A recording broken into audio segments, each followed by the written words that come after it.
Installing a new PAS sensor on your bike. This is an enclosed PAS sensor. So we're going to use the crank removal tool to effectively remove the pedal. And this was the prior PAS sensor.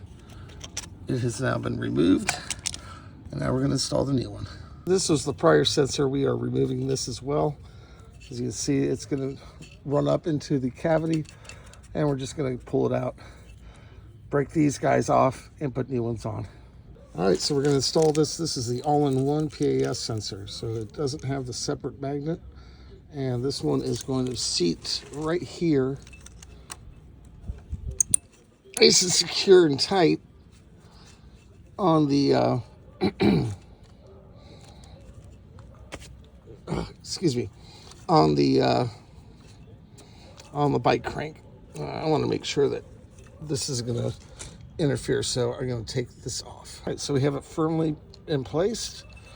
We've got our line run. So now we're just going to simply go ahead and put our crank back on. And this is a much simpler process. We do not need to use the crank remover tool. The most important tool you're going to have is a big fat wrench. If you don't have a torque wrench, get one of these. The reason is because this is going to be important to make sure that this thing is securely connected and it doesn't fall off as you're riding down the road. All right, so we're just going to go ahead and wrench it on. All right, so you're going to wrench that thing down until you can't go anymore, but not too far. All right, we're good to go on that part. Now we're just going to go ahead and remove the old wire and attach the new one. So we have our wiring harness over here. This is the line that we're replacing. As you can see, it's moving down there. So we're going to pop this off, pull the line out, and run the new one.